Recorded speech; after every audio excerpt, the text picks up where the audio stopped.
ఉంటే లేదా పుస్తకం బైబుల్ అట. ఎంత ధైర్యంగా నీకు?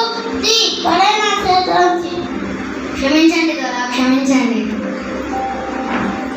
వేరే గూడెంలో నుంచి నాకు సంబంధం లేదు, కానీ నా గూడెంలోకి తెల్ల మిషనరీ లక్షలు రానియను. నా మాట కాదని వాళ్ళు రానిచ్చిన ఆ దేవుడి మాట విన్నా చంపేస్తా. అర్థమైందా? మీ మాట చంపేస్తా. మీ మాటే వింటాం.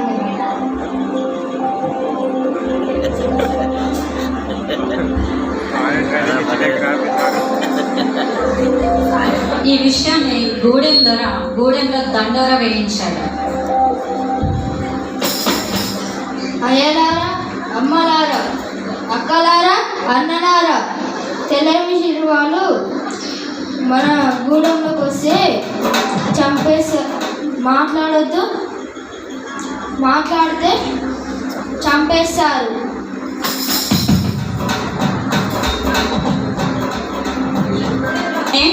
నోక్ సింగ్ అనే వ్యక్తి తన భార్య పిల్లలతో నివసిస్తూ ఉండేవాడు. వారి ఇంటిలో జరిగిన సంఘటన. అయ్యా, ఓ అయ్యా, వస్తున్నా. ఆ దండోరా విన్నారా? విన్నాను. తెల్ల మిషనరీలు మన దండంలోకి రాకూడదు అనేసి దొర గూడెంలో గురించి రావద్దనేసి చెప్పాడు. అవునయ్యా, రాణిస్తే చంపేస్తారంట. దేని గురించి కదా చెప్పేది? నమ్మే వాళ్ళు నమ్ముతారు, నమ్మని వాళ్ళు నమ్మరు. కానీ గూడెం దొర ఎందుకంత కఠినంగా ఉంటున్నాడు? ఏమోనయ్యా, నీకు చైన్లో కొంచెం పని ఉంది కదా, నువ్వు వెళ్ళు, నేను ఇంట్లో పని చేస్తాను. అలాగే, సరే.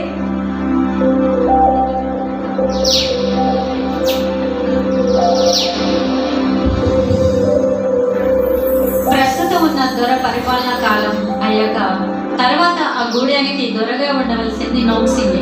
నోక్ సింగ్ చాలా మంచి మనస్సు గలవాడు అని ఆ గూడెంలో అందరూ అతనిని గౌరవించేవారు. తన పొలంలో పని చేసుకుంటున్న నోక్ సింగ్ దగ్గరకు ఒకరోజు వేల్స్ దేశం నుండి ఒక మిషనరీ వస్తుంది. అయ్యా, మీకు నా వందనాలు. మీరే నా తెల్ల మిషనరీలు అంటే? అవును, నేను వేరే దేశం నుండి వచ్చాను.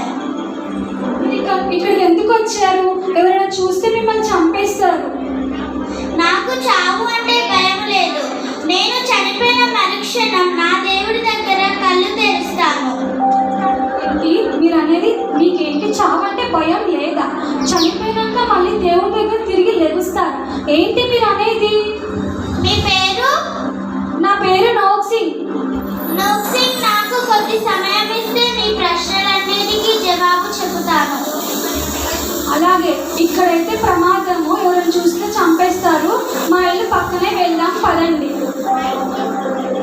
పిల్లలు పిల్లలు, అమ్మ లోపల పిలవండి. అమ్మా, నాన్న పిలుస్తున్నాడు. పద వెళ్దాం. అయ్యా, వీళ్ళేనా తెల్ల మిషనరీలు అంటే? అవును, వీళ్ళే తెల్ల మిషనరీలు అంటే. మన ఇంటికి ఎందుకు తెచ్చాం? మన వాళ్ళెవరైనా చూస్తే చంపేస్తారుగా. ఇదిగో నా మాట విను, భయపడ మాకు. కొంతసేపు మనతో మాట్లాడి వెళ్ళిపోయిందంట. సరే, కూర్చోచ్చు.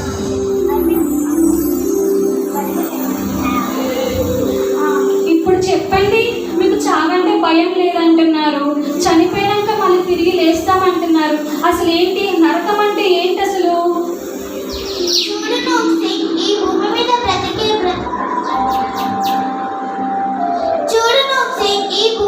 బ్రతికే బ్రతుకు అసలు బ్రతికే కాదు. మనము చనిపోయాక కూడా మనకు బ్రతుకు ఉంది.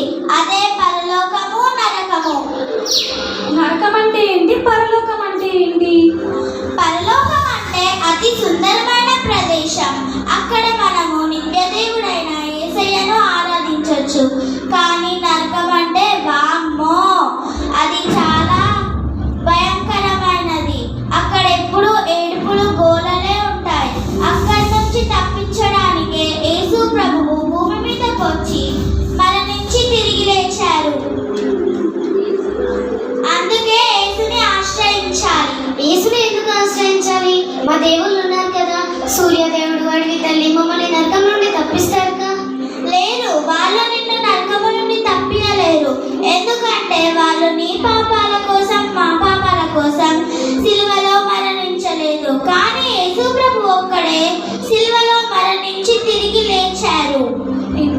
యేసు ప్రభువు సిలువలో మరణించి తిరిగి లేస్తే మన పాపాలు పోతాయా?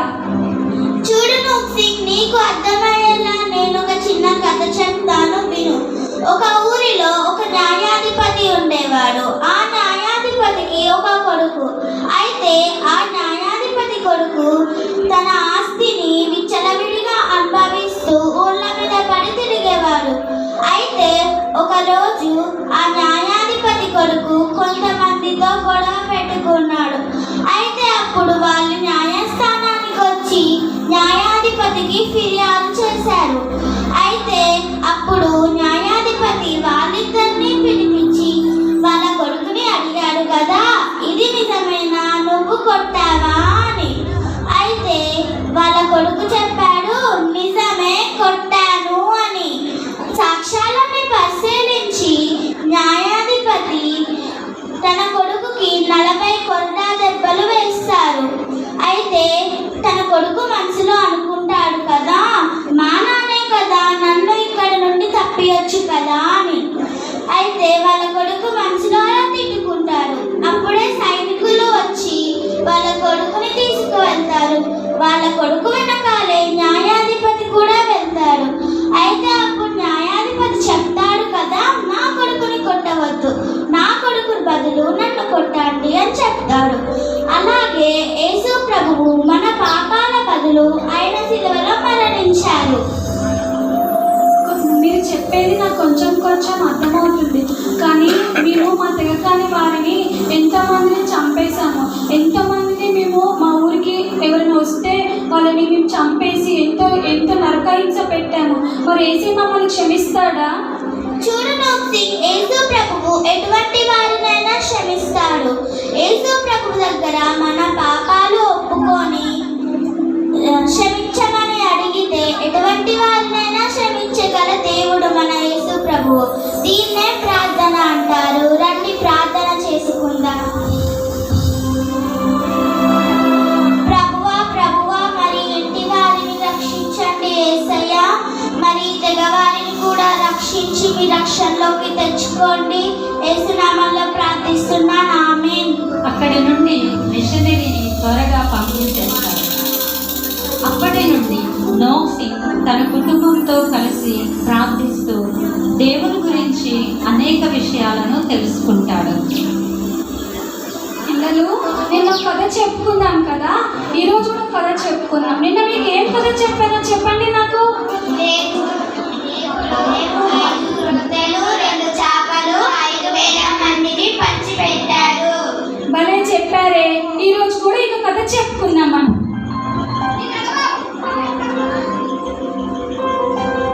ఈ విధంగా నోక్ సింగ్ బైబిల్లోని విషయాలు నేర్చుకుంటూ తమ తెగలోని వారికి కూడా దేవుని గురించి చెబుతుంటాడు. ఈ సంగతిని గూడెం దొర పనివాడు చూసి దొరకి చెబుతాడు. అవ్వా నోక్సింగ్, ఎంత పిచ్చి పని చేశావు, దొరికి చెప్తాను.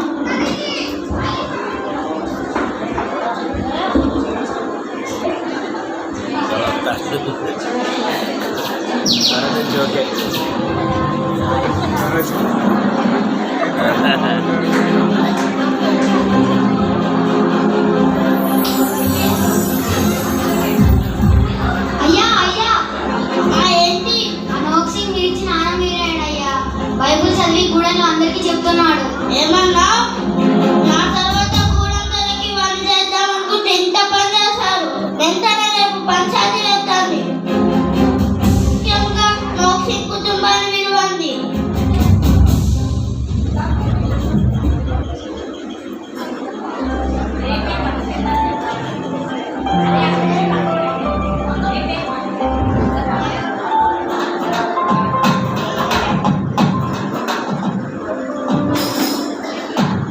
రేపే పంచాయతీ, అందరు రావాలి, ముఖ్యంగా నోక్సింగ్ కుటుంబం.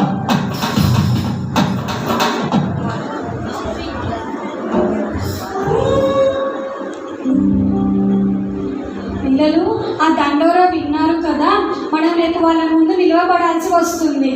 బైబిల్లో స్టెఫను, పౌలు వాళ్ళ చావు మీదకి వచ్చినా సరే యేసయ్యని మాత్రం విడిచిపెట్టలేదు. యేసయ్య మీద ఉన్న విశ్వాసాన్ని మాత్రం విడిచిపెట్టలేదు. రేపు మనం కూడా మన ప్రాణాల మీదకి వచ్చినా సరే మనకున్న విశ్వాసాన్ని విడిచిపెట్టద్దు. మన తెగవారి గురించి మనం ప్రార్థించాలి, వాళ్ళ రక్షణ గురించి మనం ప్రార్థించాలి. మనం ప్రార్థించుకున్నాం. యేసయ్యా మమ్మల్ని విశ్వాసం నుంటకు మమ్మల్ని రక్షించండి, మా తెగవారిని కూడా క్షమించండి, వాళ్ళ రక్షణకు నడిపించమని యేసు నామమున ప్రార్థిస్తున్నాం మా తండ్రి. ఆమేన్. పిల్లలు, మీకు యేసయ్య అంటే ఇష్టమే కదా? ఇష్టమే నాన్న. మనము చనిపోయిన వెంటనే యేసయ్యని చూస్తాము. నోక్ సింగ్ కుటుంబాన్ని బంధించి తీసుకువస్తారు దొరలు.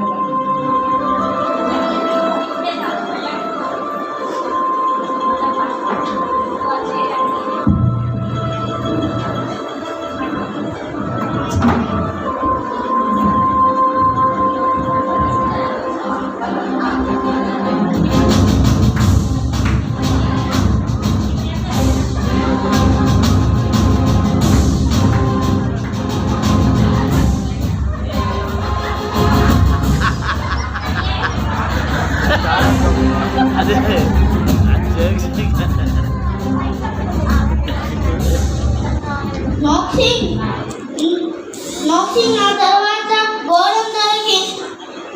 గోడం వెళ్దాం అనుకుంటే ఇంత పని చేస్తావు. సూర్యదేవుని కల్వి తల్లిని ద్రోహం చేస్తావు. వాళ్ళు నిజమైన దేవుడు కాదు, యేసయ్య మాత్రమే నిజమైన దేవుడు. ఆయన మన కోసం శిలువలో